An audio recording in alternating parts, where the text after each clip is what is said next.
Hello friend, आप सबका स्वागत है हमारे यूट्यूब चैनल क्रैकिट पे। दोस्तों, इस वीडियो में हम रेट 2018 की वेटिंग लिस्ट को लेकर तीन चार बातों को डिस्कस करेंगे। सबसे पहली बात तो है कि रिस्पल आएगा या वेटिंग आएगा। तो दोस्तों, इसका आंसर मैं अभी एक ही शब्द में दे दूंगा, क्योंकि काफ़ी स्टूडेंट पूछ रहे हैं वीडियो बनाने के बाद भी, सर आपने क्लियर नहीं बताया। तो दोस्तों, मैं आपको क्लियर बता रहा हूँ कि सिर्फ वेटिंग आएगी, रिस्पल है वो नहीं आ रहा है। ये आपको मैंने क्रॉस करके बता दिया, सिर्फ वेटिंग आएगी, रिस्पल नहीं आएगा। अब हम बात करेंगे कि रिस्पल और वेटिंग में अंतर है वो क्या होता है, क्योंकि काफ़ी स्टूडेंट को ये भी पता नहीं है कि रिस्पल क्या होता है, वेटिंग क्या होती है। तो इस वीडियो में आपको लास्ट तक देखोगे तो पता लग जाएगा कि रिस्पल क्या होता है और वेटिंग क्या होती है, वेटिंग कब आती है और रिस्पल कब आता है। इसके अलावा जिला परिवर्तन होगा या नहीं होगा, तो जिला परिवर्तन किस प्रकार होता है ये मैं आपको पूरा विस्तारपूर्वक बताऊंगा। उसके अलावा एक और बात सबसे इम्पोर्टेंट कि 2018 में जो अब सिलेक्टेड होंगे, आप सबको पता है कि 3500 पोस्टों पे जो वेटिंग लिस्ट आने वाली है, उसमें जो सिलेक्ट होंगे बंदे, उनको पोस्टिंग है वो लगभग कहाँ पे मिलेगी, ये बात भी हम इस वीडियो में करेंगे।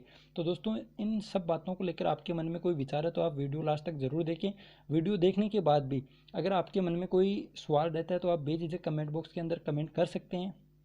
लेकिन दोस्तों, कमेंट बॉक्स में आपको सभ्य भाषा का प्रयोग करना है। अगर आप सभ्य भाषा का प्रयोग नहीं करेंगे तो मैं कमेंट बॉक्स को बंद कर दूंगा। कई अभ्यर्थी हैं जो लास्ट टाइम जो सिलेक्टेड हैं उनको गालियाँ दे रहे हैं, कोई कुछ किसी को दे रहा है, कोई वेटिंग वालों को दे रहा है, कोई उपेन को दे रहा है, कोई मुझे दे रहा है। अरे आप शिक्षक बनने वाले हो, आप गालियाँ निकालने वाले नहीं बनने वाले हो। शिक्षक बनने वाले हो तो आप सभ्य भाषा का प्रयोग करें। और सबको पता है कि वेटिंग आएगी, फिर भी कई क्वेश्चन करते हैं कि रिस्पल आएगी या वेटिंग आएगी। दोस्तों, उपेन ने 5 बार शायद वीडियो डाल दिए हैं, मैंने भी इसी चैनल पे वीडियो डाले थे, मैंने खुद एक बार वीडियो डाल दिया कि वेटिंग ही आने वाली है, रिस्पल वो नहीं आएगा। अब इसमें कई कह रहे हैं पोस्टेड को हटा के लिस्ट जारी होगी, तो दोस्तों उनका भी आंसर यही है। अगर आपके मन में अभी भी ये है कि सभी पोस्टेड हट जाएंगे, तो दोस्तों इसका वीडियो मैंने कल ही डाला था, उसमें मैंने एक बात कही थी कि कौन कौन से पोस्टेड को हटाओगे। तो दोस्तों ये एक व्यंग्य था, कौन कौन से पोस्टेड को हटाओगे। मैं मेरे को ही पता है कि रीट 2018 की पोस्टेड हटाने की बात है वो कोर्ट ने की है, लेकिन मैं कह रहा हूँ कि अगर 3 गुना वेटिंग आती तो पोस्टेड अपने आप हट जाते और उसमें रेट 2016 वाले पोस्टेड भी हट जाते, वेटिंग वाले जो अदर सब्जेक्ट में पहले लग चुके हैं वो भी हट जाते। किसी का अगर सिलेक्शन सेकंड ग्रेड में हो गया तो वो भी हट जाता, केवीएस में अगर किसी का हुआ तो वो भी हट जाता, एनवीएस वाला भी हट जाता। ये सब 4-5 जो वैकेंसियाँ हुई हैं उनमें सभी सिलेक्टेड है वो हट जाती अगर 3 गुना वेटिंग आती। अब अगर सिर्फ रेट 2018 को हटा के अगर वेटिंग आती है तो आपके लिए वो भी ठीक ठाक है। मान लीजिए उसमें ही बहुत से सारे कैंडिडेट हैं वो अदर सब्जेक्ट में ज्वाइनिंग है। खासतौर पे हम बात करें तो सामाजिक और संस्कृत, इन दो विषयों को फ़ायदा हो जाएगा अगर पोस्टेड हटा के वेटिंग है वो आती है। लेकिन दोस्तों, मेरे मन में अभी भी संशय है, और आप में से भी लगभग के 90% के अंदर ये संशय होगा, क्योंकि दोस्तों पोस्टेड नहीं हट सकते, पोस्टेड बिल्कुल नहीं हट सकते। दोस्तों, आप सबको पता है कि अगर कोई बंदा जो आपकी कट ऑफ को क्लियर कर रहा है, चाहे वो पोस्टेड है या नहीं है, क्योंकि वो उसी वैकेंसी में लगा है, उसकी इच्छा हुई इंग्लिश से करेगा, उसकी इच्छा हुई सामाजिक में लगेगा, आप उसको रोक नहीं सकते। क्योंकि आप में से भी अभी आप कई बोल रहे हैं कि बेरोजगार का दर्द समझो, और बेरोजगार को लगने दें, ज़्यादा से ज़्यादा पोस्टेड हैं वो बढ़ते कोर्ट में ना ले जाएं। लेकिन दोस्तों, आप सबको पता है कि लगभग इस वैकेंसी में जो 3500 बच्चे लगेंगे, 3500 जो टीचर बन जाएंगे, वो क्या रेट 2020 में वापस फॉर्म नहीं लगाएंगे? सब लगाएंगे। 99% बच्चे हैं वो आराम से दोबारा फॉर्म लगाएंगे रीट 2020 में, क्योंकि आपकी ज्वाइनिंग है वो लगभग एकदम लास्ट में होने वाली है। उसकी बात भी हम इस वीडियो में करेंगे कि आपको कौन कौन सा जिला वो मिल सकता है। तो लगभग सभी भूल जाते हैं। एक बार अगर आपको रोज़गार मिल गया, टीचर बन गए, तो पीछे वाली बातें हैं वो भूल जाते हैं लोग, आप भी भूल जाओगे। फिर आप देख लेना कि कौन से बेरोज़गार को आप मानते हो कि हाँ ये बेरोज़गार अगर मेरी जगह लग जाए तो बिल्कुल अच्छा हो जाएगा। आप में से भी लगभग सभी हैं वो रीट 2020 में अगर आपका प्रमाण पत्र वैध रहा तो आप भी भरेंगे। यही बात आप पे भी लागू होती है कि कोई नहीं याद रखता, सब ये चाहते हैं कि हमारे घर के नज़दीक है वो नौकरी लगे। उठ के रिस्पल और वेटिंग के बारे में, तो रिस्पल और वेटिंग में क्या फ़र्क होता है।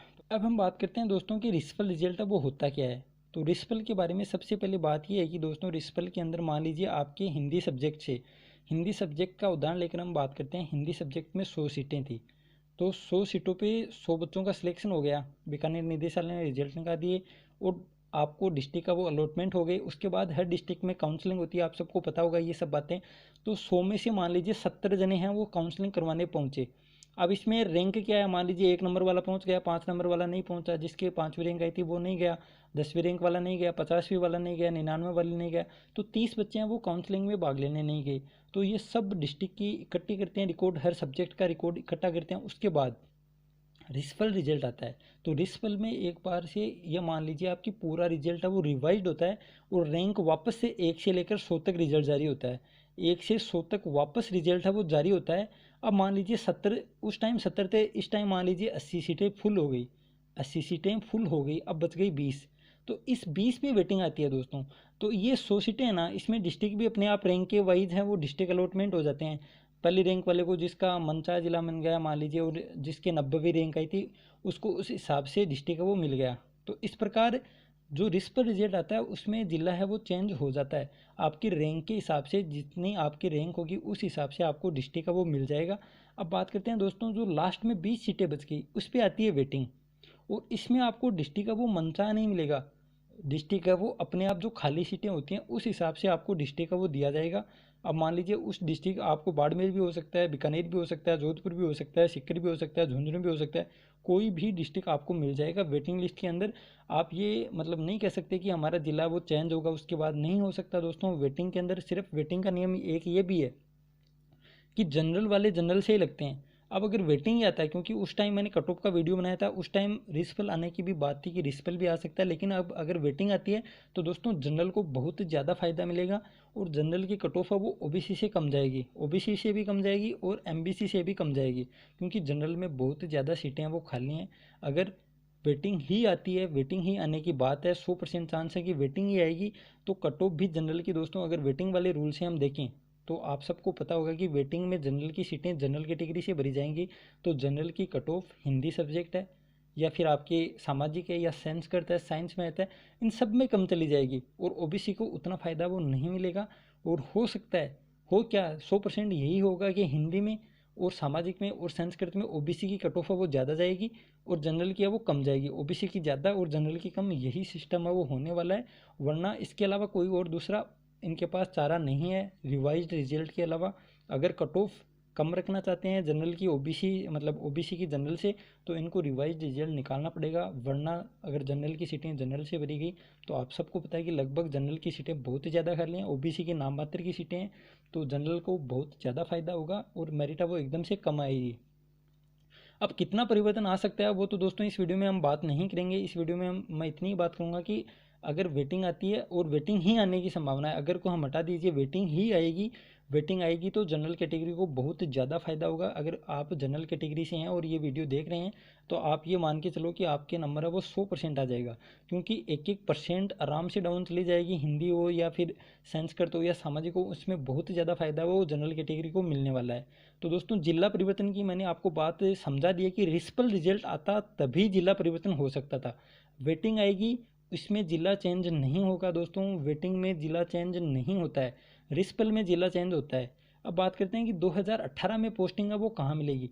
लेकिन दोस्तों इसके बाद मैं इससे पहले एक बात और करना चाहता हूँ आपसे कि मतलब जो हम ये देखें नियम के हिसाब से, पहले आता है मेन रिजल्ट, फिर मेन रिजल्ट में जो भी सीटें खाली बचती है उस पर आता है रिस्पल। अब रिस्पल के बाद आ गई वेटिंग, तो वेटिंग में जो सीटें खाली रह जाती हैं उस पर नियम अनुसार रिस्पल आना चाहिए, क्योंकि वेटिंग पे आप दूसरी वेटिंग निकाल रहे हो ये कोई रूल नहीं है। पहली बात से तो वेटिंग आनी ही नहीं चाहिए। अगर वेटिंग आ रही है तो दोस्तों इसमें रिस्पल होना चाहिए सबसे पहले, उसके बाद ही वेटिंग का नियम है। अगर वेटिंग नहीं आती है सीधा वेटिंग आती है तो दोस्तों अब क्या जाने क्या होगा क्या नहीं होगा, ये तो आपको आने वाले 10-15 दिन में ही पता चलेगा। इसका हम अनुमान लगा सकते हैं, कोई निश्चित नहीं कह सकता कि क्या होगा क्या नहीं होगा, क्योंकि नियम के अनुसार पहले मेन रिजल्ट आता है उसके बाद रिस्पल आता है। जो अपात्र लोग होते हैं जो डॉक्यूमेंट वेरिफिकेशन के लिए नहीं पहुंचते हैं उसके ऊपर रिस्पल आता है। उसी प्रकार वेटिंग आ गई, अब वेटिंग में कई लोग हैं वो डॉक्यूमेंट वेरिफिकेशन कराने नहीं पहुंचे तो ऊपर वाली रैंक है वो खाली रह गई। नियम अनुसार उनमें पहले रिस्पल होना चाहिए, जो नीचे की रैंक के थे उनको रैंक का वो ऊपर जाएगी, रिस्पल रिजल्ट आना चाहिए था, लेकिन नहीं आ रहा है, सिर्फ वेटिंग आ रही है। तो वेटिंग आएगी तो जिला परिवर्तन भी नहीं होगा, जो जिस जिले में पोस्टेड है वही जिला उनको मिलेगा, उसी ज़िले में उनको रहना होगा। अब बात करते हैं कि 2018 में अब पोस्टिंग कहाँ मिलेगी, तो दोस्तों पोस्टिंग उन्हीं ज़िलों में मिलेगी। अब कई ये सोच रहे हैं कि 2020 के अंदर तो बहुत सारे पद वो खाली हो गए, हमें होम डिस्ट्रिक्ट ही मिला जाएगा।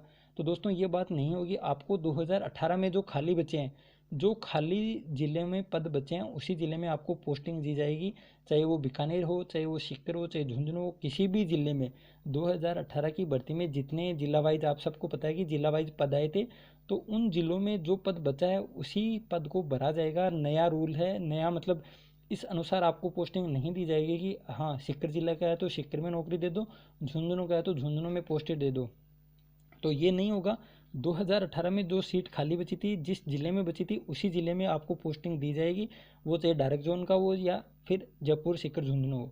तो यह बात, अब चारों पांचों बातें मैंने पूरी क्लियर कर दी हैं। एक बार फिर मैं एकदम तेज़ गति से बता देता हूँ आपको कि वेटिंग ही आएगी, रिस्पल नहीं आएगा। 1 मिनट, रिस्पल नहीं आएगा, वेटिंग आएगी। वेटिंग आई थी तो जिला परिवर्तन है वो नहीं होगा। आप जिस ज़िले में पोस्टेड हैं उसी ज़िले में आपको रहना पड़ेगा। और वेटिंग आएगी तो जो नया पोस्टिंग है वो कहाँ पे मिलेगी? तो दोस्तों 2018 में जिस ज़िले में पद हैं वो खाली रहे हैं उसी पद पर आपको ज्वाइनिंग दी जाएगी। वर्तमान समय में खाली पदों के हिसाब से आपको ज्वाइनिंग नहीं दी जाएगी कि आप अपने घर के पास अगर कोई स्कूल है उसमें खाली पद ढूंढ रहे हो तो ये आपकी गलती है। 2018 में जिस ज़िले में, जिस कैटेगरी में, जिस सब्जेक्ट में कोई पद शेष रहा था उसी पद पर आपको ज्वाइनिंग दी जाएगी, 2020 के हिसाब से नहीं दी जाएगी। तो मैंने ये 3-4 बातें पूरी क्लियर कर दी हैं। फिर भी अगर आपका कोई डाउट हो तो आप बेझिझक कमेंट बॉक्स के कमेंट कर सकते हैं, और मैं जल्दी एक वीडियो वेटिंग वाला ले कर आ सकता हूँ कि कट ऑफ वो क्या रह सकती है, क्योंकि आप सबको पता है कि अगर वेटिंग ही आएगी, अगर नहीं दोस्तों मेरे ये नाम मतलब एकदम फिट बैठ रहा है कि अगर नहीं है वेटिंग ही आएगी तो वेटिंग में जनरल कैटेगरी को बहुत ज़्यादा फायदा होगा। सामाजिक संस्कृत हिंदी में एकदम खुश होने वाला रिजल्ट आने वाला है जनरल कैटेगरी का। तो आप बने रहिए, चैनल को सब्सक्राइब जरूर करिए और इसको ज़्यादा से ज़्यादा दोस्तों के साथ शेयर भी करें। तो दोस्तों मिलते हैं जल्दी दूसरे वीडियो में। थैंक यू, जय हिंद, जय भारत।